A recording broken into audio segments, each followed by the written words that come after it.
Like I think that's the part people aren't given enough credit, where because of circumstances we were having to go in these meetings and be like, bro, I need to eat tomorrow. I need to pay to get these street niggas off of my situation. I need that advance, and I like literally not an advance to keep for me, but these street niggas I'm indebted to. I gotta get him that just so I can break. It's Cyhi's story. Cyhi sat with Adam22 No Jumper and gave one of the most riveting interviews I've seen in a really long time. Yeah. From everything from his story, and again, same thing with Schultz and him. It's like, for as much as you want to diss niggas and be like, oh man, I hate Vlad. There's some things that I don't like, but when they get in that interview bag, them niggas ask the questions that I like. Cyhi been on plenty of platforms and ain't nobody ever asked him the questions that Adam22 asked him. I was gonna say Adam did really good. He bodied that shit. Maneuvering that interview. I was like, what? When he was getting into the ego dynamic of Cyhi being the one to stay with Ye. So many people have moved in and around. It was like, yo, why does Ye depend on you? Why does Travis depend on you? And Cyhi like, bro, I'm just a real nigga. At the end of the day, is ultimately what it boils down to. It's like, like Adam was like, yo, how do you deal with the mood swings? He's like, bro, I was working for Killers. I'm not worried about nobody that's bipolar. I can handle it. he said, all he gonna do is yell. That's it. It's like, I was with Killers, nigga. That nigga just gonna yell. That shit don't bother me. Which Killers are unpredictable. He's like, bro, that's it? But my favorite part of that is when Adam and Vlad both tried to like force Cyhi to take credit for writing Sicko Mode. He's like, no, that's not how that went. My man he planning a Fortnite show. He planning a tour. He working with this artist. He got this going on. He's a new dad. My man told me he ran down an idea of what he wanted to do. I just so happened to remember everything he said he wanted to do. So when he doubled back to it, it's like, bro, remember you said you wanted to do this? It's like I'm just a partner that listen. My other favorite part was when Adam was like, you had to be a little bit happy that the leaks, and he was like, hell no. So I'm not happy about that at all, because then it puts in it gives silly folks the ammo to go, you should take more credit than you. He's like, that's not what this is for. And that's why I started the show the way I did, because it was like the Jane shit. Niggas hit me, man, you bodied that shit. Fam, that is 3 sounds, and listen to that beat. It's 3 sounds in that punk ass beat. The rest is all Jane. Like, seriously, the melodies, the harmonies, the subject matter, the concept. That woman is brilliant, fam. Stop. I'm comfortable in my. I'm not ever gonna take no extra credit to be like, nigga, no, because it's not gonna get us nowhere. Nigga, from Joe Budden to everybody, oh man, why Cyhi need to do this? Cyhi like, fam, them publishing checks come on time. They're never late. It's sustainable. There's growth in it, and I get to be the Sicko Mode is diamond. There's 40 people on that with writer's credit on that record. It's diamond. I don't gotta worry about making a hit. I can create whatever type of music I want to, and it come out, and who fuck with it, fuck with it, and who don't. But then I'm still seeing all these publishing. Still seeing the publishing checks, and then I'm also attached to the records that y'all love, bro. Y'all, the world loved Sicko Mode. I'm on that record. I don't need what other validation you want me to go. I did that because I'm a part of something. No, nigga, I'm a part of something. You go read the Chronic's liner notes. Nothing but a G thing. It's not just Dre and Snoop, nigga. DOC and RBX have credit on that song. I just don't. I do not appreciate. Do not appreciate the narrative that is sort of forced down our throat. That individualism is the name. Tribalism is what has saved our existence. If we hadn't come together and be like, yo, fam, I'm about to go on a run. Y'all take care of the kids. I got the I know how to get the wheat and the corn. Who got the water? Who got the tobacco? Oh, you got the produce? Bet. We gonna be straight. We gonna put this all together and we gonna figure it out.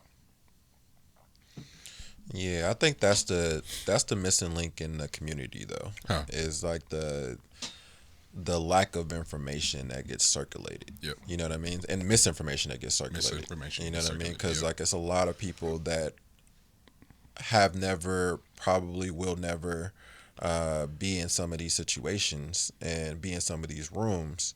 So from the outside looking in, they can only make up what they think that they would, how they would act or interact in those situations.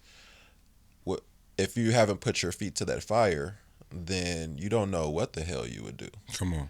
You know what I mean? It's like you have zero clue. So to just say some of the things that you would do if you were in a certain position, it gets way more spins than it needs to. You know what I mean? Like it makes way more waves than it needs to.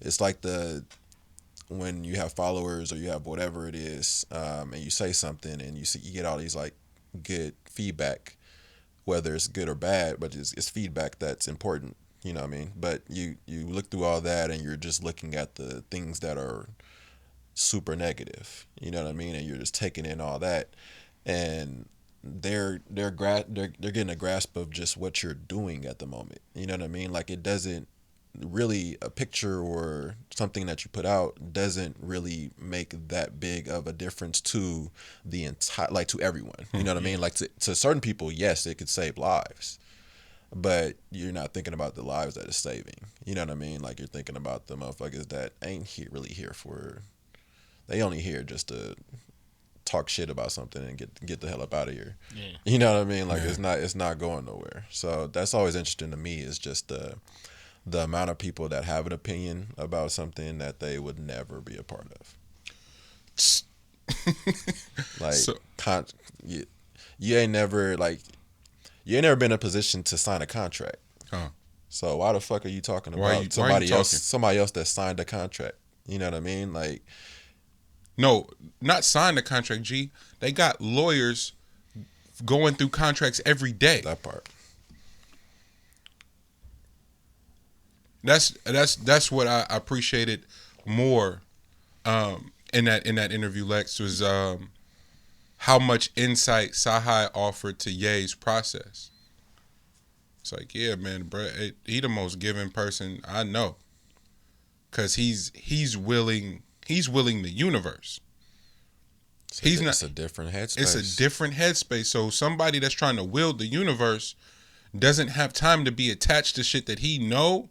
If he put it out there, it's gonna come back 10 times over. Cause he didn't, like, literally, he's like, I watched him give his last and have nothing going, cause it's coming back. Completely. To be a billionaire a few times over, to go from, hey, yeah, just take all that. Completely. And go and give everybody proper credit and publishing and everything on for just inspiring the idea. Well, we talked about this at the when we was eating yesterday. I don't know if y'all was there yet. I think it might have just been me and Freak. I'm not quite sure. But how much of all of this is not actually real? You know what I mean? Like we were talking, because we was talking about investments and shit like that, right? Yeah. And then like going through like the whole Elon Musk and we were there. Yeah. Okay, cool.